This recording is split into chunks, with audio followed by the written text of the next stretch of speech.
Welcome to the Soul Grit Podcast. I'm Ann Taylor McNeese, and I'm a licensed marriage and family therapist. I also love Jesus, and I'm passionate about all things gospel and therapy. I created Soul Grit to be at the intersection of mental health and Christian faith. Christ followers need a place to ask questions and get answers about mental health. Join me as we dive into real stories and real questions from people who want to honor God with their hearts, souls, and minds.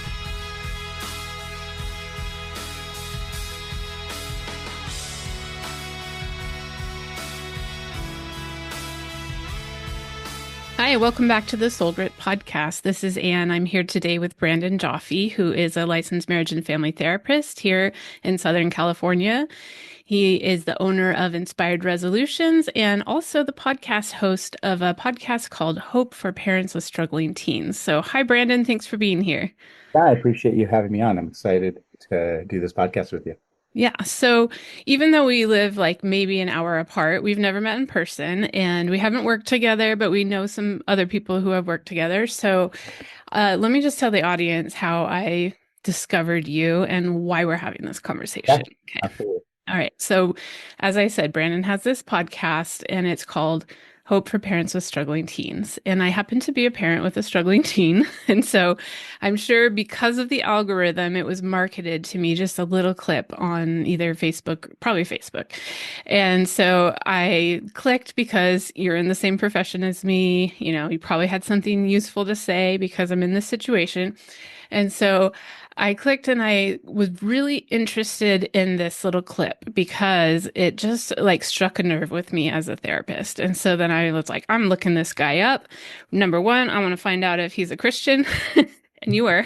That's And then I wanted to find out if you would want to come and talk to me a little bit more about this topic. And I haven't introduced the topic yet, but why don't you tell us a little bit about yourself and you can tell us, why you got into this field and what you're passionate about right now.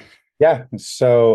Well, now I own Inspired Resolutions. We are a teen therapy center. We deal with everything, but over the years, I just kind of developed my niche in working with parents.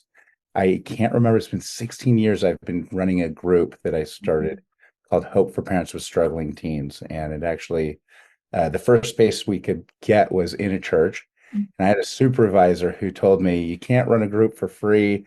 And I said, but I want to anyways. And in all honesty, we've had probably over, I don't know, hundreds, maybe even as much as 1,000 parents go through this group now. And it's shifted everything in my career. Wow. I started out, and it's the only support group. It actually started because I was doing work with a program called Hope for Parents with I'm sorry, that's my group. It's called the With Hope Foundation. Yeah. And Annette Craig runs that. And way back when I was a young therapist, she had referred a family to me because I was working for SIFT, a Christian therapy organization. And I asked her, I said, hey, I appreciate the referral. The parents need help. Can I have a referral for a support group for them? And she said, well, Mm. absolutely, as soon as you start it. And we're starting it. And so I kind of let her fake bully me into starting this group. I had a supervisor say, you can't start a free group. I said, but I really want to. And it's been a godsend for myself, my practice, and a lot of people. So that's how the podcast even got started. Yeah. But Well, let's narrow that down. When you say struggling teen, and Mhm. that's a wide range. So Sure. what kind of problems are coming into the group? Oh man, we get everything. Actually, now I should change the group someday to just struggling children because we have parents coming in for their young children. The concepts I've developed in the group really pertain to any parent. We have everything from defiance, like you can't imagine. I remember having a parent come in whose child was getting into gangs, and that's not the demographic that's around here, but was Yeah. getting into gangs. She was desperate. And I remember she was crying in group and she had, I forget how many holes in her walls, but her entire house was just demolished. Yeah. And then we have parents who sometimes tell me, and so that was just defiance and drugs and gangs. And then we have parents who come in and they sometimes will say, I don't know if I belong in this group. I'm just struggling a little bit with my relationship, but my child's a little bit depressed. And Mm, what's wild is when you bring parents who are struggling it all together, there are some themes. There are similarities and things that every parent can relate to in everybody's story. When you bring them together, the way that they help each other either just feel unstuck or not feel alone is incredible. I've had parents who felt like they weren't struggling with much, but they wanted to be a part of the group, get so much help and just feel enlightened by somebody who has the type of defiance that I was describing mhm, earlier. So we get parents of all struggles coming in, whether their relationship is really good and their child just can't get unstuck because of some mental health issue, to parents who have their whole world turned upside down because mhm. their children are going Mhm. through. I'm imagining that your family's developed quite a bit of compassion from hearing all these stories. Oh, absolutely. Hmm. Yeah. And it's interesting because it is not a faith group. It isn't something that you don't I as long as you're respectful of the other group members, you're welcome. It's open. But uh the discussion of faith comes up often, Hmm. and it's that compassion that you're talking about, I think often leads to a spiritual discussion and a Mm. which often leads to a faith discussion. So it's really neat to see parents of all backgrounds, types, and struggles Yeah. come and support each other. I've never had, in the 15 or 16 years I've run this, I've never had a single problem with parents being unsupportive, which is Mm. pretty phenomenal. Yeah, So, that is phenomenal. I yeah. think that's what a lot of kids are worried about, right? Like, Yeah, for the parents. So the group is only for the parents. The mhm. kids do not get to be a part of it. We have a young women's group that is free. We don't have a young men's group, and the reason is young men don't show up. So They don't do groups, huh? unless they have to, they have a hard time showing up. Okay. Have you found other ways to serve young men then? Oh, absolutely. We get interestingly, we run the only anger management group that is for the family. Oh. And teen boys actually love it. We've got a handful in there, and it's a paid group, but they love it. They show up. It's Mhm. a group that is, being in the field, how hard it is to get groups to thrive. Yeah. And this thing is packed, and people love it. And when they leave, they end up wanting to come back. So, They uh, find a community there, I bet. yeah. Yeah. So getting their foot in the door is the key. So, Yeah. Yeah, I could see that. Get the buy-in, especially with that population of teens. yeah. And the buy-in is they get to call their parents out in group. Ah, They okay. love Yeah, that. So, cool. All right. As you're talking, I'm thinking, oh, I might have a family to refer to you. yeah. Okay. Well, let's get in a little bit to the reason why I initiated this conversation in the first place. Tell us a little bit about this podcast episode that you released a few weeks ago. It was called The Seduction of Why. Yeah. So that is It's a seduction. provocative title, right? Yeah, that Thanks. it's a term that I've been using for quite a while. I Hmm. don't remember when I came up with it, but I'm an LCSW. Oh, So okay. back in 2005, when I was being trained, they thumped solution focused brief therapy Yeah. in me. It feels like that's in my blood. And so I've learned and been trained in other more long-term therapies, but that's kind of at my core. And Mm-hmm. so when that's at your core, in the work that I do with clients, what I've seen, not just in my clients, but through research, is answering that question why feels really good. And they even have a term for it in, the psychological world, and that's aha moments, right? Aha moments feel really good, but what I've seen is they don't let necessarily lead to resolution. Hmm. Sometimes they are a part of the process and a part of what we like to call catharsis, and it might open somebody up for that. But I noticed that a lot of clients were coming in having those same aha moments over and over again. Hmm. They were getting stuck in seeking out the why. And I sometimes would kind of call them out and say, hey, we figured out the why. Hmm. We're rediscovering the why. And that can sometimes be, I think, a pattern that we as therapists enable. Hmm. I think it feels good for us and it feels good for Yeah. them, but it doesn't necessarily lead to that wrestling and Mhm. true change is hard. We can be as magical as we can be so magical in therapy and make it feel good and have our really cool analogies and CBT work. But at the end of the day, change is hard work. It's consistent work. You're going to fail at it, and then you're going to have to try it again. You're going to fail at it, and then you're going to have to try again. And so I started talking to clients and discussing with other people just the seduction of why it is so easy to get stuck in that therapeutic process of rediscovering, figuring out the why, because and I think it's two reasons. Number one, the hard work that comes after that is not something everybody is ready or wanting to face.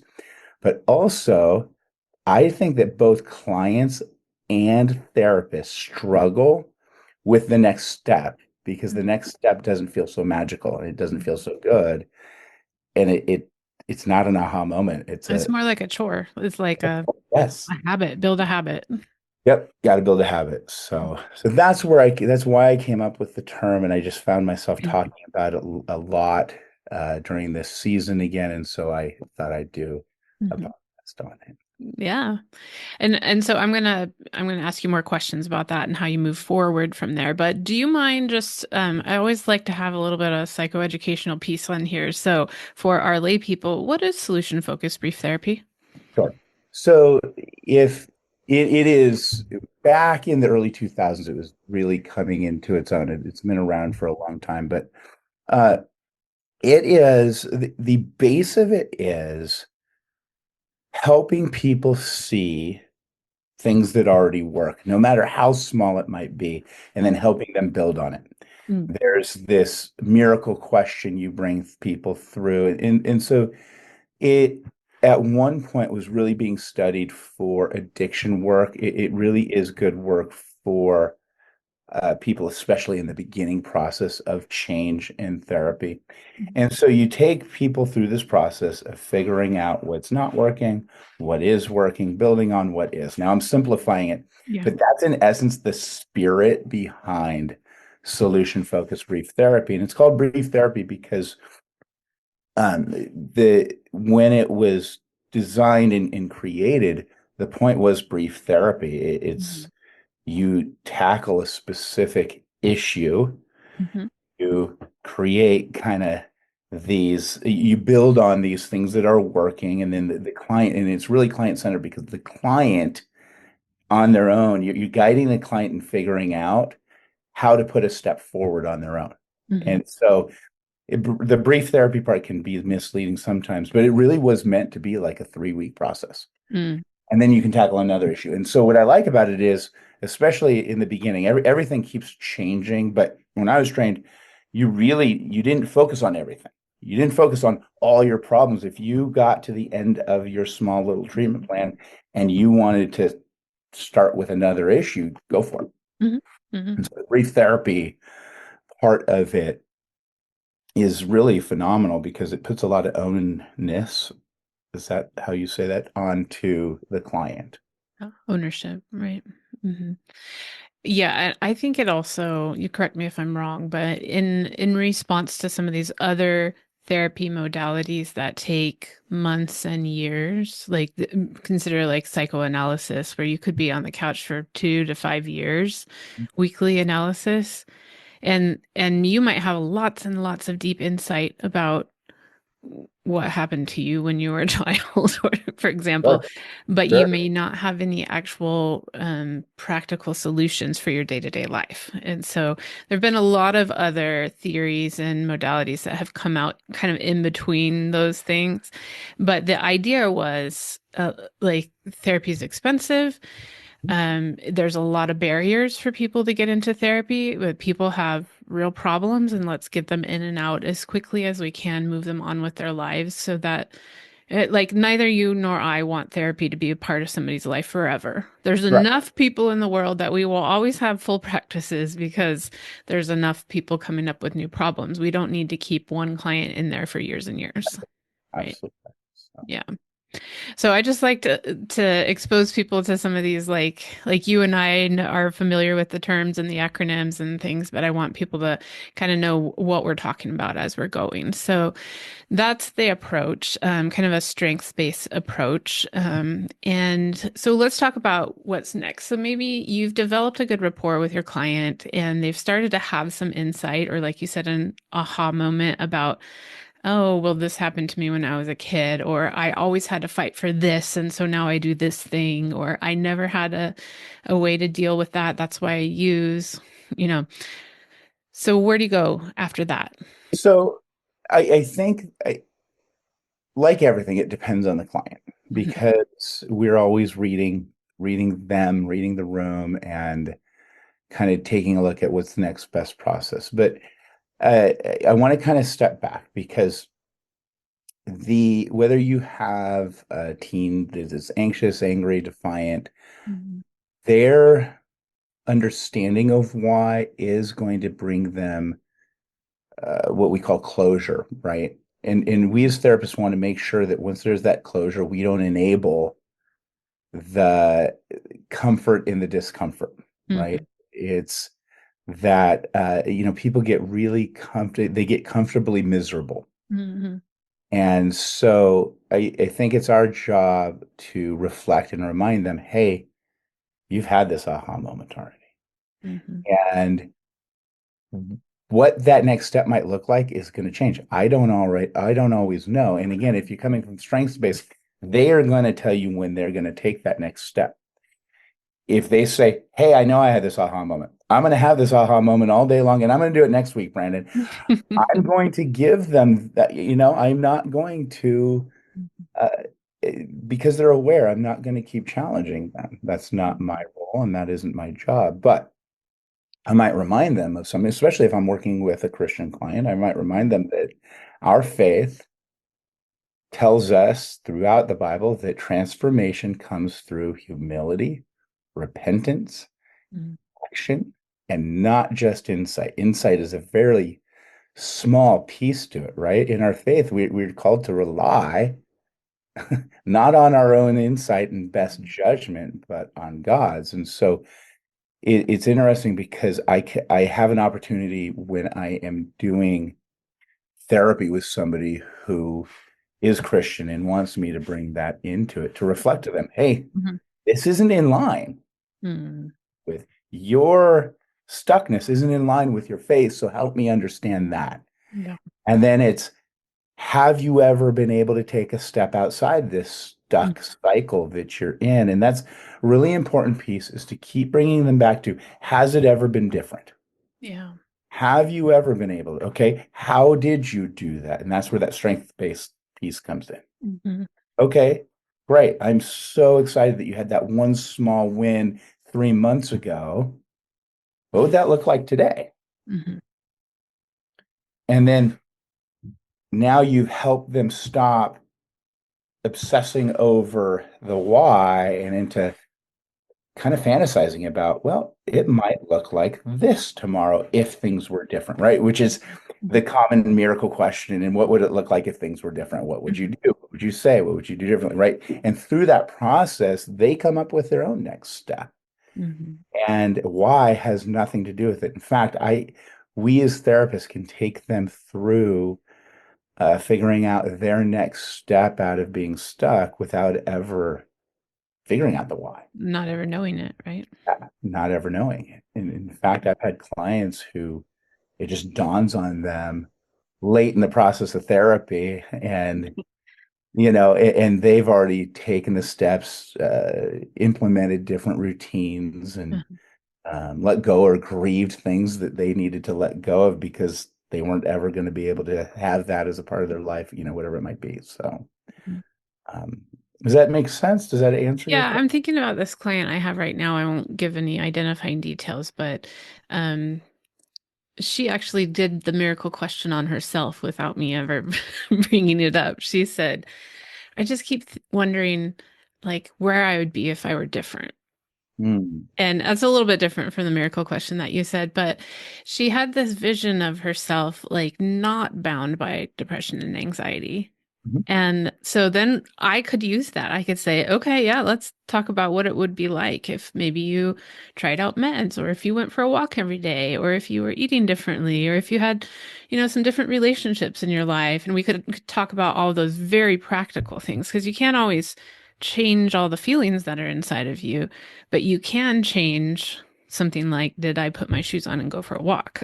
You know? And Yeah. so we started working on habits.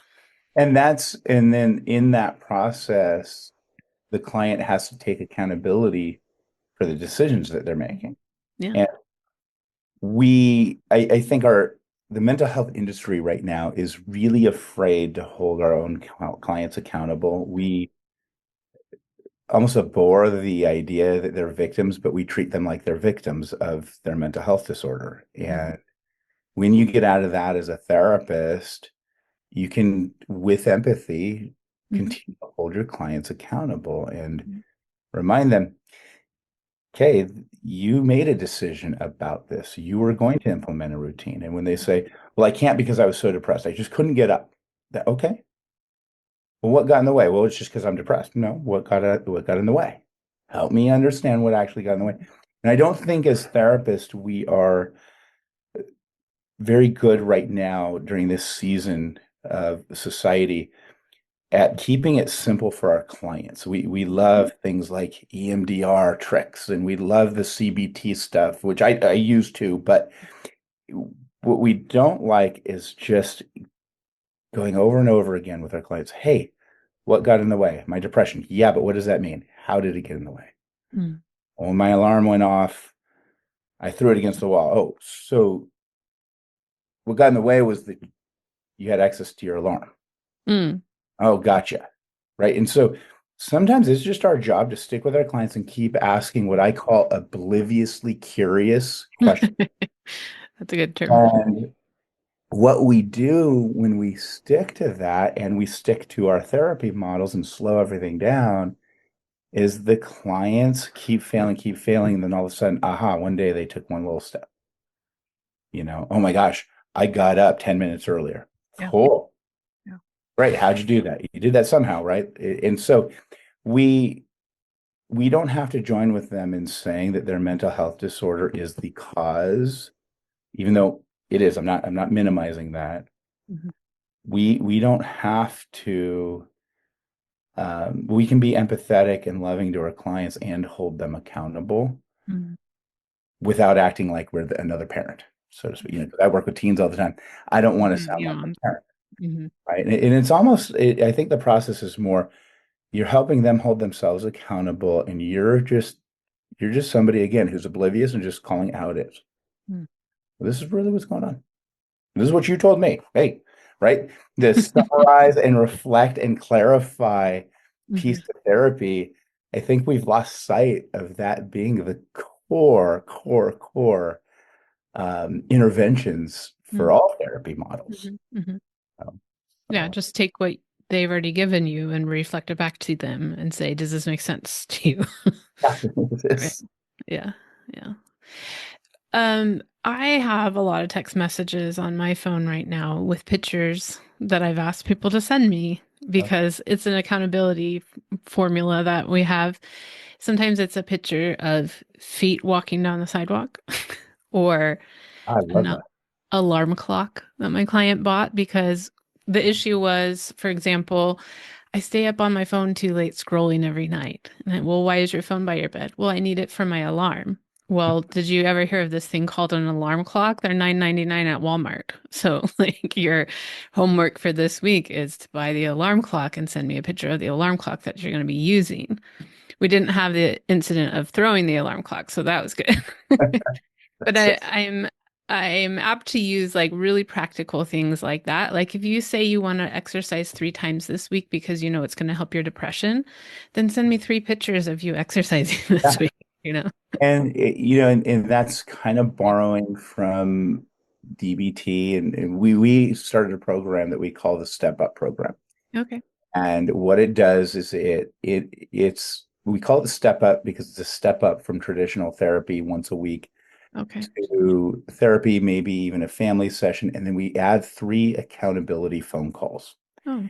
And it is not your own therapist that makes these calls. And so you're not going to get a therapy session. The calls are not allowed to be more than 5 minutes. And the therapist puts in the calendar what the questions should be. And I like it. I might steal your send me a picture thing too. I Hmm. really like that. But it's not the therapist who called, just, hey, here's the questions I'm supposed to ask you. It's good to talk to you. I mean, they're not robots, Hmm. but there's no pressure.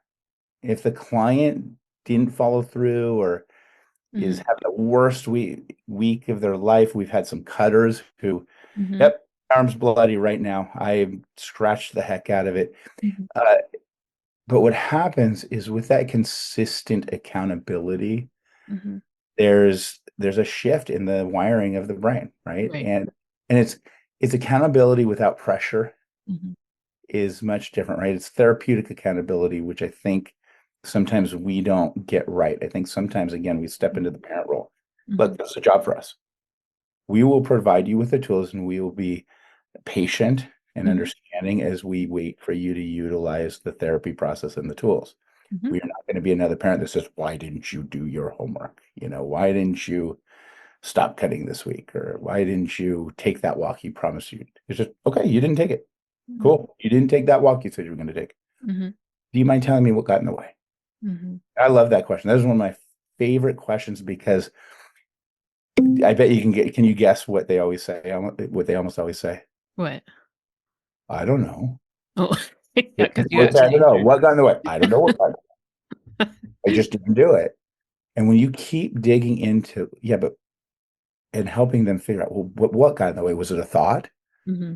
Was Hmm. it a lack of thinking? Was it a lack of planning? Was it something else? Right. And you can give them some guidance, but it is so great to see people find just simple reasons. Oh, yeah, I didn't follow through because honestly, Brandon, I didn't want to. Oh, so desire's an issue. Hmm.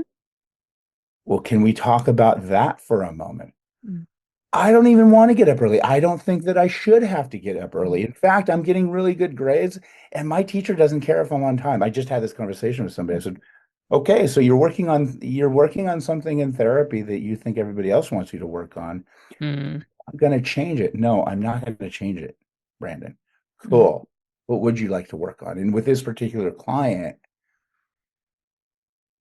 that dialogue led to a whole identity discussion, which was Hmm.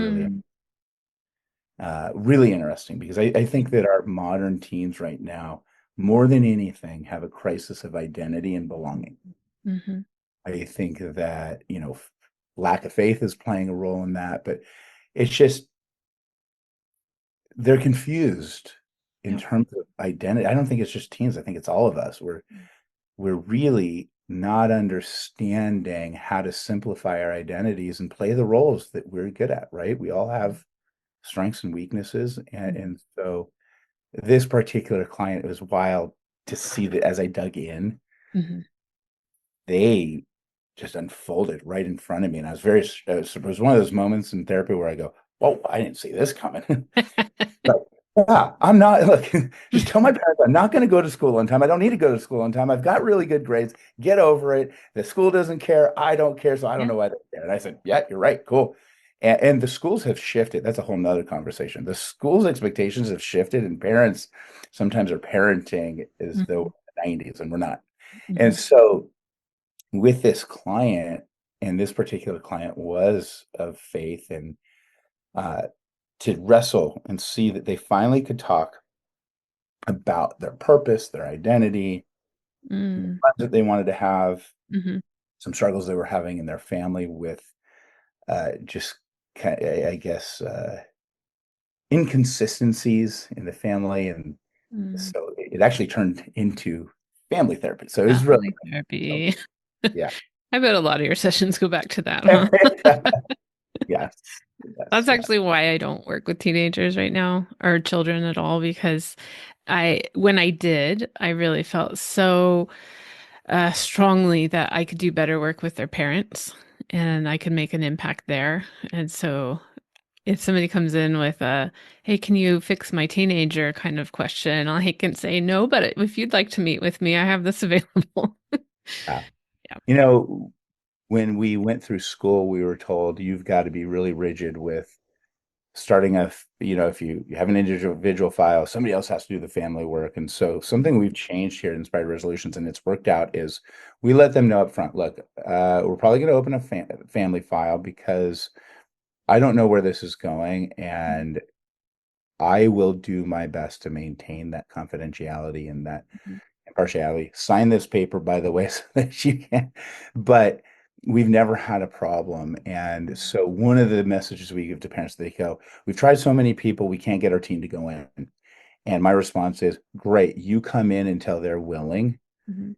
And what makes the child willing to come in is when the parent starts getting healthier, setting boundaries, not being as angry. Mhm. And there's always kind of this window of opportunity where I can say, hey, we're kind of in this place where I'd like some feedback from your child. Mhm. You mind asking them if they'd come in so that I can help you guys continue the momentum that you've gathered? Mhm. And the team jumps on it.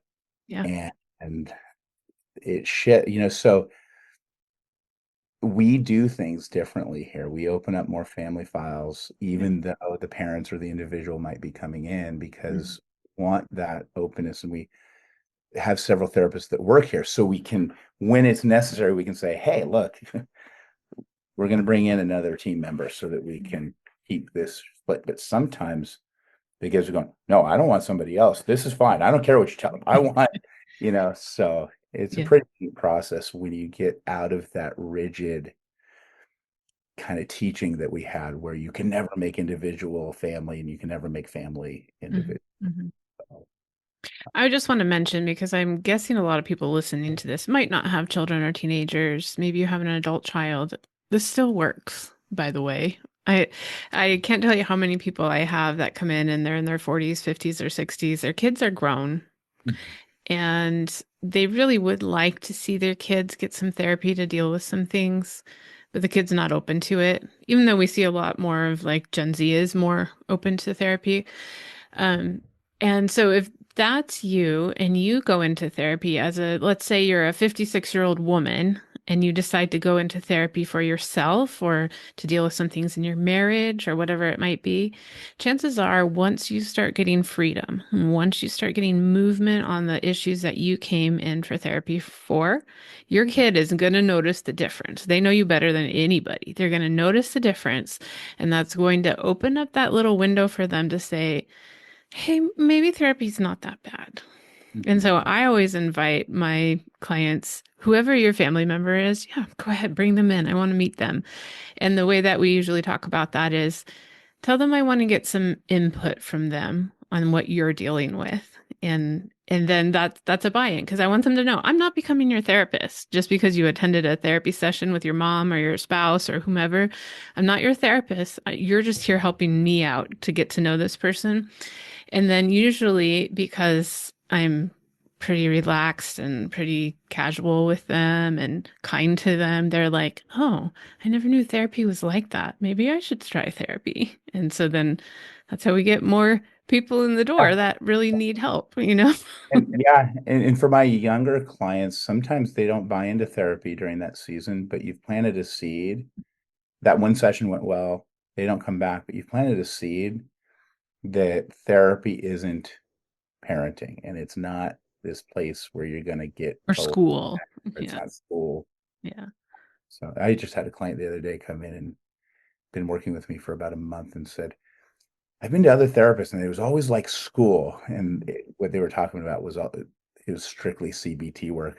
Yeah. And They so I had really don't come worksheets in maybe. here the worksheets. Yeah. I don't allow my associates to use any worksheets in the Yeah. beginning. Yeah. They've got to do I used to in the beginning and now I'm like, what do I need that for? yeah. But I do use a whiteboard because I'm very visual, and so sometimes I'll write a bunch of stuff out on the board, or make a graph or a diagram or something like that, so that we can have a visual representation of what we've been talking about. And then they always want to take a picture at the end and refer to it during the week. Yeah. Yeah, So that's great. Yeah. everybody has a little bit of their own little style Yeah. tricks up their sleeves, Yeah. right? Yeah. Absolutely. Well, the reason why this was so interesting to me at this moment is because I have a daughter in therapy.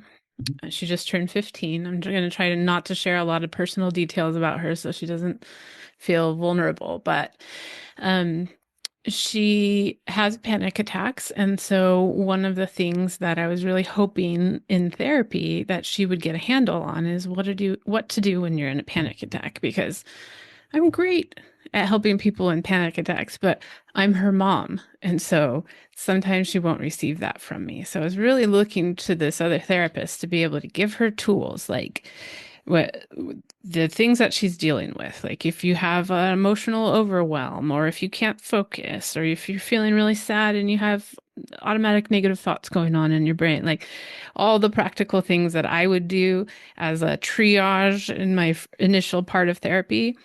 I don't see that happening. And I'm not going to move her to a different therapist because she has buy-in. So, so but I was thinking about this, that she's using internal family systems, and she's developing a lot of insight, and the creativity that's going into this is like really great, but she still doesn't know how to handle something as basic as a panic attack. And so when I heard your little clip that was advertised on Facebook, I was like, oh, that's what this is. It's like you get your aha moments and that feels really good, but then you get into your day-to-day life and you're having a depressive episode, you're a crying spell or a panic attack, or just can't focus for the life of you. What do you do? I want her to have actionable coping skills. What do you do? And so let's talk a little bit about how you move from I mean, we already did this. Like we're setting up the question and all of that, but habits. Let's talk about habits. Okay, so I had a few thoughts while you're talking about Yeah, it. And okay. habits, when it comes to anxiety disorders, habits are important, right? And we love that beginning piece where you give them the quote unquote tools. We really hammer in that we don't give clients tools here at this center. We do, but we really try to get people off that thought of tools. And so if somebody has panic attacks and they have a therapist for a mom, they are probably going to roll their eyes at the tools, maybe or maybe not, but I'm going to assume that you've given her all the tools that people read about and get from their therapist, and she might be overloaded. I don't know. I don't know you that well yet, but Mhm. I've seen this happen, right? Okay. And so something to really think about is number one, yes, what are my routines? What are my habits? Am I going to bed? I'm less likely to have a panic attack if I'm getting things done, if I'm not feeling guilty about the way that I'm living my life, if I'm not overstimulated, right? So there's all these things we can do with routine, and that's great, and that's awesome. It, Ironically, it's totally biblical. But there's this other thing where if I have an anxiety disorder, if I truly have anxiety attacks, Mhm. there's a lot, not all that much that I can do in the short run to stop them. They're going to happen. Mhm. They're going to happen. And I think that as therapists, we don't focus a lot on what am I going to do to pick up the pieces of having had an Mhm. anxiety attack Mhm. or a panic attack, which they are two different things, Mhm. right? Uh, we don't like to do that because it's offensive, right? And it makes our job not as powerful. I this is going to sound horrible. I think most of us, including me, as therapists, we get way too egocentric. We cannot help our clients fix everything. Sometimes our job is to just help them admit, yeah, you know what? Your body does this thing right now during this season of your life. Mhm. And there's usually patterns in that. Mhm. There's usually triggers, which is great to figure out, but knowing the trigger doesn't mean that it's not going to happen. Right. And here's a really good way to fix the pieces and hope in knowing that you can fix the pieces that get broken when you have a panic attack Mhm. sometimes helps the panic attack. Right. It's not a It catastrophe anymore. right. It also shortens the length of time that you're either having it or you're recovering from it. Mm. And so I think that look, some people have a disability and disability, most people have some sort of disability Mhm. and they look different. And if you're somebody whose body goes into fight mode and flight mode all at the same time and gets confused when you're feeling pressure or stress, yes, you need to teach and train your body to not do that. But more importantly, right now during this season, don't worry about fixing that. Mm. Know what you're going to do after it happens, Mm. you know? And so for you with your daughter, you might, if it was my daughter, I'd get way too focused on what is she doing in therapy. She might not even, by the way, she might, I don't know how much she shares. She might not be working on anxiety in therapy. She might be Mhm. working on something totally different. You know, That's true. I've had parents come into me saying, "My child isn't fixing this thing," and if I have the child's permission, I'll say, "Yeah." And what we do is, if the parents have emails and calls to me, I'll ask the client, "If you would like, here's what your parent is saying to me. If you would like, you can invite them in." And so my question is usually, "What makes you think that we're working on that? Who, Because where did you that's what get I brought her in for, right? That's that's what it?" the parents say. I'm very diligent with my parents. I hear what you're here for. That might not make it onto the treatment plan right now during this Mhm. 3 month period. And Mhm. so I don't know what your daughter's working on in therapy. Mhm. This therapist might be helping her reach her goals that you have no clue about. Yeah. Or they might be working on anxiety and failing miserable at. I don't know. But Yeah, I'm not going to speculate too much about that, but yeah, I think as her parent, you can make decisions about your boundaries though. Mhm. Hey, here's what I'm willing to offer you. When you go through this, here's what I'm not willing to offer you. Here's the expectations I still have, and if you can't meet them, here's how I Mhm. follow through. But Mhm. and so I think a lot of parents really get stuck on we got to fix, we got to fix, we got to fix instead of as a family, here's how we navigate around your episodes. Mhm.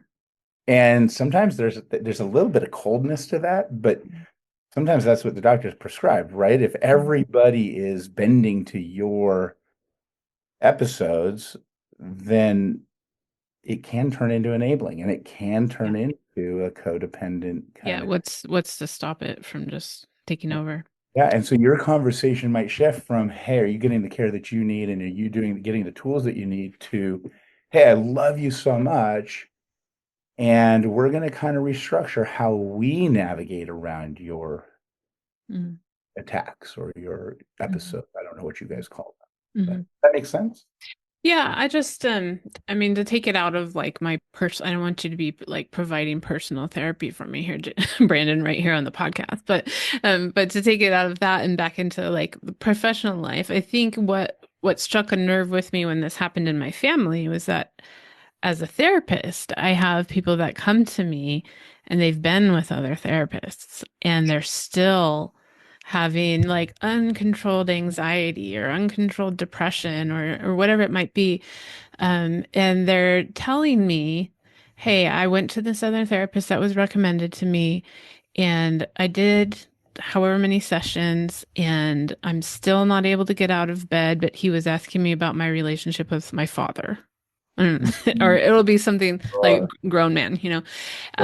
or I'm still having a panic attack every day and I can't go to work, but um, we're doing parts work or something like that. And it's just, I guess I see it from this lens of like, there's an order, like you got to put out fires. You got to get people back to functioning in their everyday life. They need to be able to get up out of bed in the morning. They need to be able to brush their teeth. They need to be able to earn money, like things like that. And like I said, I work with adults. So, I always try to get those really practical pieces like situated, and then once you're kind of like humming along again, then I'll say, okay, like how about we talk about your parents, like Yeah, I think what you're describing is you're practicing therapy and you're relying on research-based models instead of life coaching. Mm. And I'm sorry, but our industry, I know I took a lot of people off of this, but we have a lot of life coaches who have not been to school and have no accountability because they have no board holding Right. them to ethics or scope of practice. And Hmm. then we have a lot of therapists, and I'm going to be honest, it's way easier to get your degree. It's way easier to get your license these days.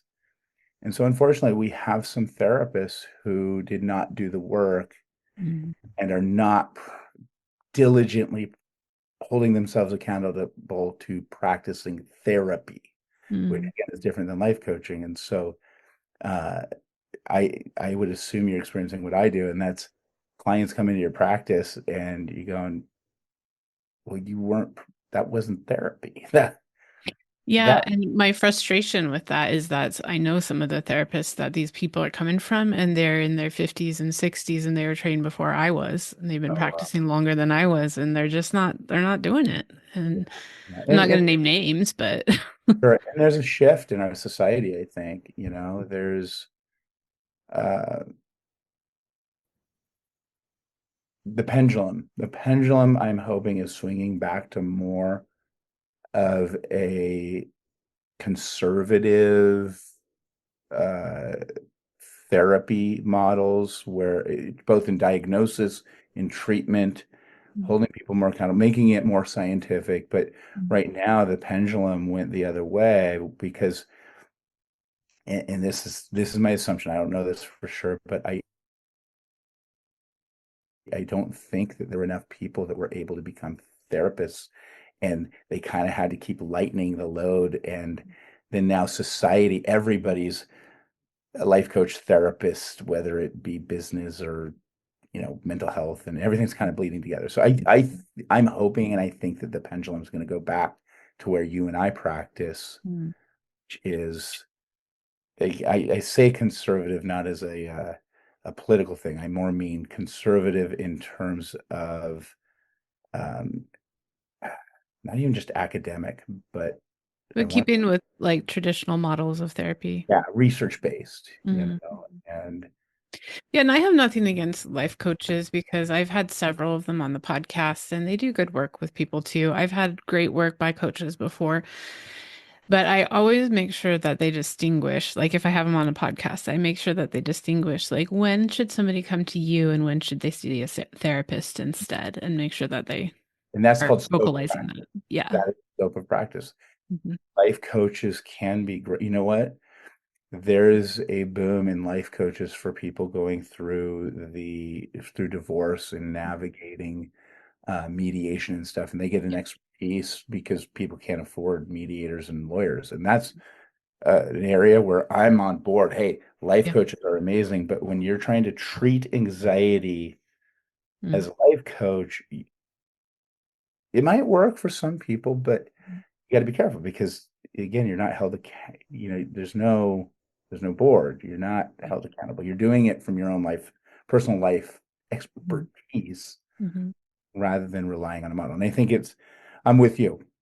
I know some life coaches who keep the scope of practice and they are amazing. I know some pastors, Mhm. amazing because they refer as soon as they're outside their scope of practice for mental health. I know some pastors who are life coach, mental health professional, and pastor all in one, and it can be dangerous at times. Mhm. It works out for them sometimes, but it can be Mhm. dangerous at times. So Yeah. um, Yeah. Well, that was another thing we had talked about previously about maybe talking about today, and it doesn't look like we're going to have time to get into that, like the church and how pastors can um, facilitate mental health in their yeah, communities. But maybe some other time we'll get to have that yeah, I'd be conversation. happy. I'd be happy to. I have that conversation with churches occasionally, and I Mhm. speak to groups of pastors because it all comes from a very loving desire to help people, and it's just we need in the community, we need to help each other know whose job is what and whose Mhm. role is what. It's the same in a family, in a community, in a church, it, Mhm. I think that conversation is an entire podcast and it's an important Mhm. conversation we're Yeah. having on the community. So, Mhm. Um, Yeah. So, in regards to that too, I think one of our jobs as therapists is helping our clients to advocate when maybe depression or anxiety or bipolar or something is what is holding them back in certain things, or even like an autism spectrum or something like that. It might be holding you back from doing church life in the way that everybody absolutely. else can do church life, you know? And sometimes you do need other people to understand that and to advocate for yourself. But then on the flip side of that is that accountability piece that you were talking about. Like, don't use don't use your diagnosis as, well, I'm just don't have to do anything, you know, like you are responsible for being a contributing member of the community. Mhm. Absolutely. Yeah, I love that. And yeah, that's very well said. And that is that there's that balance. I think we should always be looking for here at Inspired Resolutions, we call them the both ands. Hmm. You can both have an issue, a diagnosis that is Hmm. making things difficult and Hmm. have the expectations that you're, in this case of our discussion, productive member of your group, your church, your Hmm. community. Yeah. So I like to use my two hands. It's funny when I'm on a screen because I got to get them way up here by my face. But for my listeners, I'm holding my two hands out and I say, you can hold this one in this hand and this in this hand, and they can both be true at the same time. absolutely. Yes. And learning to hold those for yourself. Okay. So, Brandon, I know you got to get off to clients here. So, let me ask you our final question. What are you doing for soul care? I love that question. And that is a when you told me you can ask me that's a hard question because I am somebody that can get caught up in the rigors and the busyness of life, especially building my company and training my Mm-hmm. associates and trying to help other clients. And so I have been very intentional the last few months in doing something that I suck at. Excuse my Hmm. language, but I absolutely suck at Okay. being still and being quiet. Yeah. And that is something I have to try to do about 3 times a day, and I am right now, I'll be honest, I am not doing it well. Mm. Forget that I set out for that mission, and with that has in that stillness, you kinda when I'm still and when I'm patient, it kinda opens my dialogue and discussion up, prayer Hmm. with God, but I pray all the time. Hmm. I will pray while I am busy. I'll just get a whim impulse to pray, but what I am so bad at is just turning everything off, closing my eyes, and being still. So that's what I'm working on right now. Let me ask you this. Are you using a tool for that? You got an app for that? I do not have an app for that. My my tool, God has blessed me with a home that I absolutely love, a yard that I love. Uh, my my just being still in my home and there's no tools that can force you to be patient and be patient and quiet. Hmm. And so I might sit down for 30 seconds and realize I'm thinking about something else. And that's the struggle is I keep holding myself, oh man, I let my mind wander there. Hmm. What can I get still on? And Hmm. uh, I have to get rid of my phone because Hmm. it's all my phone goes on silent. I can like sense that it's calling to me and somebody gave me a message. That might just be because I always get messages, but so it's really not using a tool. It's not adding a tool. It's eliminating things. Lemonade. Yeah. Yeah. Okay. Oh, Good. All right. thank you. So no magic bullet for people. Just take No, some things away and get quiet. yeah, and yeah, it isn't magic. Being still and being quiet is, for me, one of the hardest things in the world to do, and Get it? it's going to be hard till the day I die. I know that. Mm, Um, okay. Well, Brandon, share with us once more where people can find your work. Yeah, so the my website is inspiredresolutionscounseling.com. Okay. And then my podcast is Hope for Parents with Struggling Teens. And like I said, we've got associates. I've got a center here. We're Mhm. focused on teens and their families. We work with littles. I don't work with littles, but some of my therapists do. And we have a lot of online tools that are used in conjunction with the therapy online courses that people use for things like ADHD, Mhm. parenting, all that work. But You're local to Orange County, but you are online for, well, yeah, California and then the rest of the world. Mhm. yes. So you can listen to us all around the world. But the therapy and the groups, we have something called an owl. So we try to put a lot of our services kind of hybrid. So we can Mhm. do a lot of even our groups, the parenting Okay. group Oh, good. in person, as well as people are on Zoom. So Nice. an owl, if you've never seen it, is I this haven't. cylindrical thing, cameras all around it, and it's a giant speaker, and so it brings everybody in the room to the Zoom. Screen. So Okay. that cool. Cool. So All yeah, right. Well, those links are going to be in the show notes for listeners. And so make sure you check that out if you're in need of some of the kinds of help that Brandon and his team is offering. Brandon, thanks again. I think we kind of nerded out on some of the therapy stuff here. I hope some other people found it interesting besides just you and me. sure. And that I hope that as therapists, we're continuing to inspire that other generation of therapists to really, hold people accountable, do good work with your clients, be ethical. Well, thank you so much for reaching out, and I enjoy your podcast. You're doing a great job. Well, thank you. The Soul Grit podcast is a production of Soul Grit Resources. You can find more at soulgritresources.com or on the socials at Soul Grit Resources.